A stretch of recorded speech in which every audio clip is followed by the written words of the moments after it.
Et j'ai l'impression qu'il y a un chaînon manquant dans le terrain. Il aurait pu le dire, peut-être là en m'entendant, il va faire un sourire en se disant c'est vrai, mais on n'a pas tout inventé, on n'a pas créé le monde en 1970. Il y avait déjà des recherches de terrain, au moins pour tous les gens qui sont passés au moins par le conservatoire occitan, il y avait déjà eu un gros travail qui avait été fait avant. Et qui en plus, oui, il n'a pas eu ce travail, et puis un vide, et puis nous qui sommes arrivés. Il y avait les ballets occitans, et c'est les ballets occitans, les recherches qui étaient faites autour des ballets occitans, qui ont été une sorte de continuité d'avant la création du conservatoire occitan, parce qu'il a été créé à cause des ballets, ou grâce aux ballets occitans, et on a continué après à travailler pour apporter le ballet occitan. Et alors, il y a des personnes, dans l'histoire, c'était pas toujours facile de travailler avec, mais c'est un phénomène assez intéressant parce que avant ces démarches-là, on avait dans le domaine occitan, ou dans le sud de la France, si vous l'appelez plus neutralement comme ça, des missions qui étaient plutôt Paris, musée, musée de l'homme, maison de ceci ou cela, qui venaient étudier un peu vers le Pays Basque ou vers certaines zones des Pyrénées et tout. Mais ce qui est intéressant de voir, c'est qu'il y a eu aussi des choses comme ça en Provence, que je connais moins, mais des personnalités locales qui ont recherché. Alors, c'est mère et fille, Cécile Marie et Françoise Dague. On a oublié de nommer, je ne sais pas pourquoi, peut-être parce que des fois aussi c'est vrai que ça a été fatigant de travailler avec, mais on ne peut pas les effacer complètement. Alors, Cécile Marie était une personne, si vous voulez voir au moins de façon palpable l'importance de son travail, ce qu'elle a fait sur le costume traditionnel, allez au musée de Hoche. Il y a des centaines de mètres carrés, peut-être plus d'une centaine de mètres carrés, de collections énormes, immenses, et une des plus intéressantes, à part le musée Arlaten, sur le costume. Mais il faut savoir, ça c'est parce que c'est indéniable, c'est visible. Tout ce qu'elle a fait comme travail de récolte de coutumes, de chants, de danse, puisqu'il y a eu des publications d'anthologies de chants qu'elle a pu faire. Cécile Marie, donc, originaire de la région de Moissat, il me semble, avec le musée, et Françoise Dague qui a pris la suite. Et je les comparerai, surtout Françoise Dague, tout avec toute distance et tout, mais ça serait Françoise Dague, fille de Cécile Marie qui a appris, qui a, et aussi directement baigné dans le terrain du Limousin. Ça pourrait être un peu vu comme les Tao Samrouch ou Domnia Samnou d'Occitanie. Oui, Domnia Samnou, oui. Oui, Domnia Samnou ou Tao Samrouch aussi. Tao Samrouch, bien sûr. Voilà. Et Françoise Dague, c'était un peu ce genre de personne, ce qu'elle souhaitait être de toute façon. Et qui a fondé les ballets occitans. Les ballets occitans faisaient de la recherche pour justement alimenter la matière. Et c'était ces recherches où... Mais d'ailleurs, Marcel Gastelu est participé. Voilà, Marcel Gastelu jouait dans les ballets occitans. Bon, Doria, tu en avais parlé déjà, mais voilà.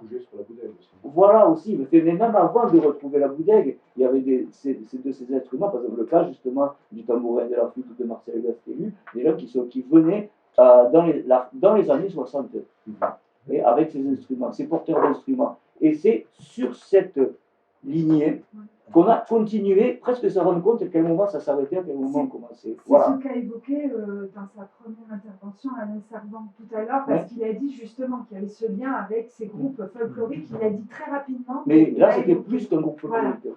Les ballets occitans, justement, faisaient plus qu'un groupe folklorique, parce qu'ils faisaient justement du théâtre qui était vraiment de la recherche, de la vraie recherche. Et après, justement, aussi, bon, après, il y a eu des émissions, et ça, c'est autre chose. Mais en tous les cas, c'était de la recherche où on n'a pas changé grand-chose dans les... de 1900, enfin, je suis arrivé en 71, mais les choses telles qu'elles se passaient en 70, 72, 73 jusqu'à 74, c'était un peu le prolongement. Et on allait sur un terrain connu par Françoise Dague, elle nous a envoyé, elle nous disait allez voir ça, allez voir là. Voilà. Il doit y avoir au conservatoire d'ailleurs des enregistrements encore, je pense, très bien répertoriés de tout ça, je pense. Oui. Mais ce qu'il ressort de vos interventions, il me semble, c'est que ce qui a eu avant vos expériences était plus de l'ordre de la transmission, et ce qui ressort de vos expériences, c'est que tout d'un coup, il y a eu des recherches aussi personnelles sur le plan de la création musicale. Ce n'était pas qu'un lien vraisemblablement de recherche d'ethno-archéologie ou de recherche du passé, mais c'était une vraie interrogation sur d'après ce qui a été dit, sur en tant que musicien, où j'en suis et vers quel répertoire, ou quel répertoire peut enrichir mon cheminement de musicien. Je ne dirais pas tout à fait ça. Je dirais plutôt que c'est un changement de projet. D'accord. Un changement de compréhension de ce qui se passe et d'en faire un projet. Par exemple, d'en faire une école, de vouloir faire comme un conservatoire de musique, mais pour la culture locale, et qui fait que. Mais voilà, la recherche, bon, il faut revoir un peu dans les papiers et tout, mais la manière d'avoir enregistré les chants, d'avoir fait, etc., fait par les gens de l'Occitan, c'était la même chose. La question des ballets occitans, elle est quand même importante, ça tu as raison de le souligner, parce que, autant que je sache, avec la région de Poitiers, c'est les deux seules régions qui ont eu des ensembles, on peut dire folkloriques, mais oui, il y avait un ballet Poitevin, effectivement, qui n'ont rien à voir avec les groupes folkloriques, en ce sens où ils faisaient vraiment un spectacle mis en scène, chorégraphié, avec des professionnels, et qui tiraient beaucoup plus, enfin, en tout cas pour les ballets occitans, qui regardaient beaucoup plus vers les pays de l'Est que vers le terreau moyen des groupes folkloriques français ou d'Europe de l'Ouest. Et on a eu quand même comme encadrement professionnel au ballet occitan, ça c'était avant que j'y arrive, on avait cette mémoire quand même. Il y a eu l'orchestre du Capitole, il y a eu Doriac. Après, quand j'ai connu Daniel Guérin aussi, tu t'en souviens, qui était chorégraphe au Capitole. On a eu cet encadrement professionnel-là, et c'est de cet encadrement professionnel qu'est né le besoin de créer un groupe professionnel, un encadrement professionnel sur la question plus spécifique des musiques et danses traditionnelles, d'où le conservatoire occitan. Voilà. Et cette mémoire, elle est vraiment prégnante parce que moi, quand je suis arrivé, je crois que c'est le cas de tout le monde, de Xavier ou de tout le monde, je suis arrivé en 77 au conservatoire occitan, et j'ai senti vraiment le poids de cette mémoire locale à travers toi, par exemple, à travers aussi Françoise Lague, puisque j'étais musicien au ballet occitan, donc je la voyais quand même. C'était quand même une dirigeante, une encadrante de la troupe encore à cette époque-là. Et cette mémoire-là, elle était vraiment prégnante. Et moi, je sais qu'il m'a fallu plusieurs années vraiment d'imprégnation, au contact de toi, de Renate, d'autres personnes, Guy Bertrand aussi, les gens des ballets occitans, Bernard Desblancs, qui avait une mémoire vraiment très importante de tout ça, lui qui était aussi dans les ballets occitans. Voilà, Bernard Desblancs est vraiment aussi complètement dans la transition. Absolument, il est complètement dans la transition. Et puis après, d'autres gens comme Romero, etc. Mais, tu vois, Luc par exemple, le premier disque que j'ai enregistré avec les ballets occitans, c'était un disque sur le répertoire, ça s'appelle le Carnaval des Arribas, et c'était un disque sur le répertoire de Grail. Donc c'est des sources que m'avait donné Françoise à partir des frères Briançon et tout ça. Et c'est justement, ça me fait penser que c'est justement aussi Daniel Fabre et Charles Camberoc qui m'avaient donné des photos, des renseignements et tout ça. Donc effectivement, il y a un disque entier avec des hautbois et du répertoire de hautbois pour la musique des ballets. Et donc on avait réinvesti ce répertoire qui avait été retrouvé dans un spectacle. François, oui, je voudrais juste, merci de tout ce que vous avez dit les uns et les autres, mais il me semble que on a deux schémas qui ne sont pas exactement superposables, je veux dire, entre ballet poitevin et ballet occitan. Il me semble que dans le cas des ballets puis du conservatoire occitan, il y a effectivement une génération intermédiaire qui me paraît avoir deux racines. L'une, c'est bien sûr le mouvement des groupes folkloriques, et puis, par ailleurs, la politique un temps très volontariste de Georges-Henri Rivière, d'avoir en région des relais du travail que le musée des ATP mène. Et il avait vraiment, à un moment, rêvé de couvrir la France de musées régionaux des arts et traditions populaires, s'appuyant sur des associations qui pouvaient être des groupes folkloriques. Dans le cas du Poitou, c'est tout à fait différent. Là, il n'y a pas de génération intermédiaire. On peut bien sûr penser aux frères Martel, mais les frères Martel, c'est la Vendée, et c'est uniquement la Vendée. Et les ballets populaires poitevins, c'est la première forme de ce qui va devenir l'UPCP Métive. Donc c'est les mêmes personnes qui partent effectivement du mouvement des groupes folkloriques, mais qui prennent très rapidement leur distance avec cela, et qui, eux, en revanche, me semble-t-il, travaillent dans une filière qui est une filière éducation populaire.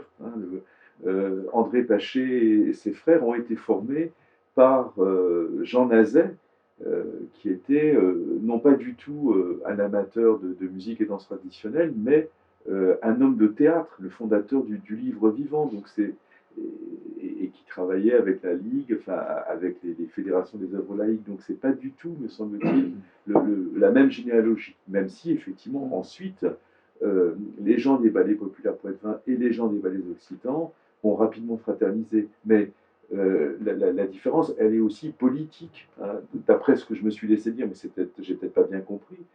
Cécile Marie et Françoise Dax n'étaient pas vraiment des progressistes, alors que André Paché, il s'est tout de suite situé très à gauche. Et c'est quand même pas tout à fait négligeable, surtout dans la France des années 60 et 70, a fortiori. Au bout d'un moment, c'est senti la nécessité pour moi d'aller la voir, Françoise. Vous avez une interview là, qui est dans les archives du Conservatoire occitan. Il y a une interview d'à peu près 2 heures, je pense, une période de 2 heures, où elle raconte son parcours.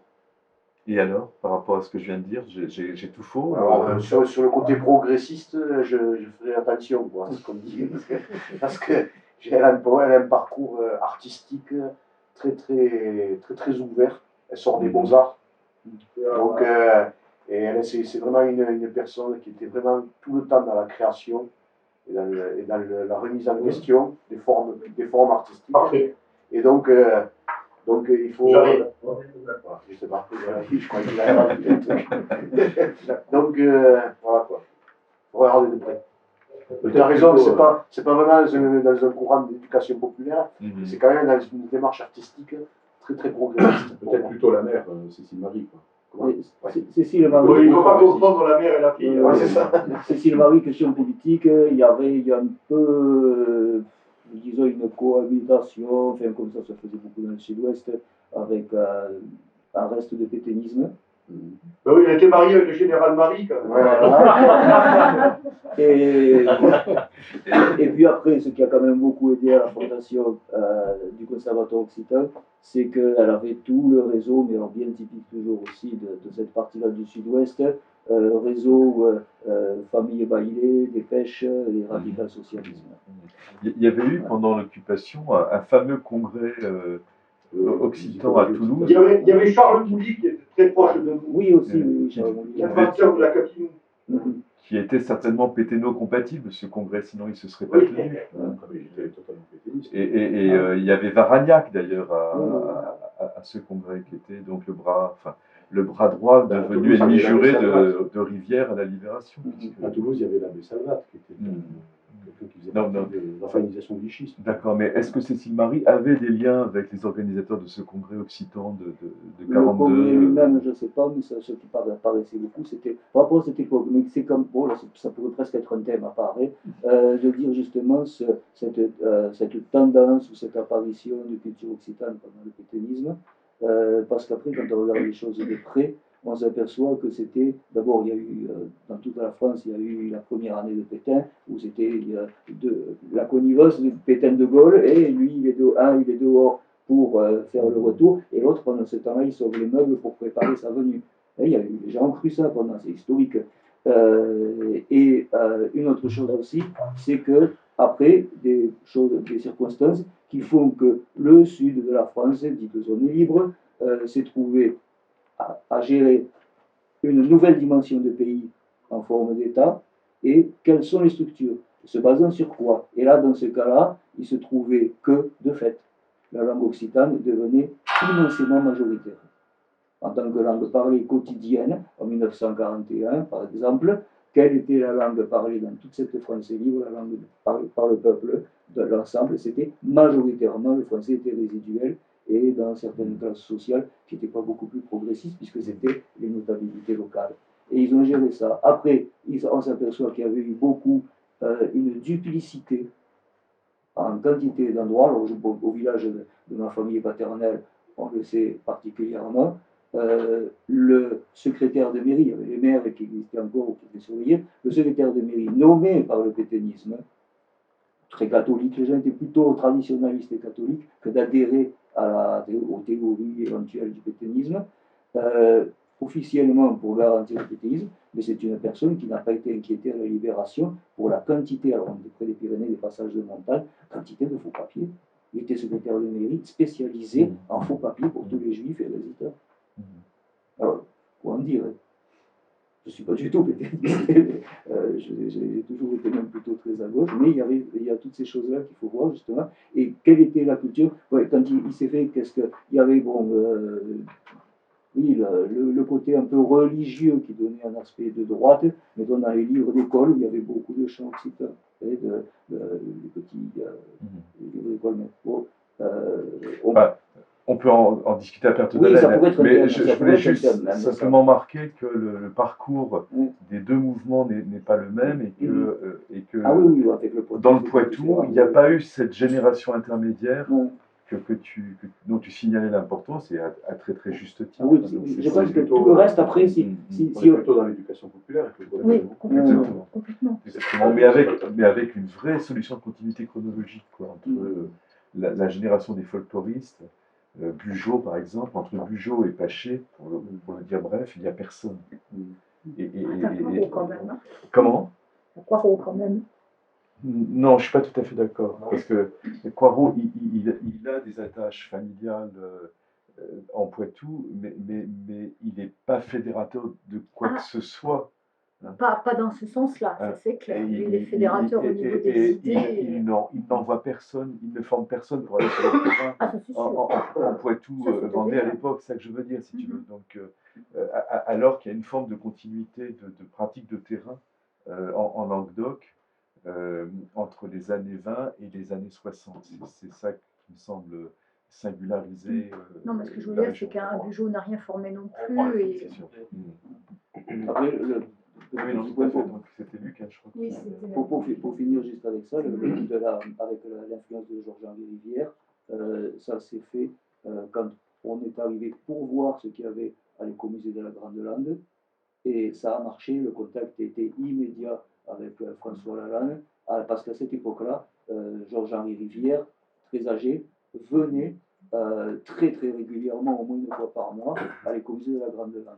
Personnellement, je n'ai pas eu la chance on se croisait à chaque fois, je n'ai pas eu la chance de le connaître personnellement, mais on était vraiment sur les traces et la collaboration conservateur occitan, il pourrait le redire encore libertin, avec l'écomusée sur les traces du travail, à chaque fois avec les références à Georges-Henri Rivière. Mais on l'a rencontré, Georges-Henri Rivière. Toi, réponds-moi.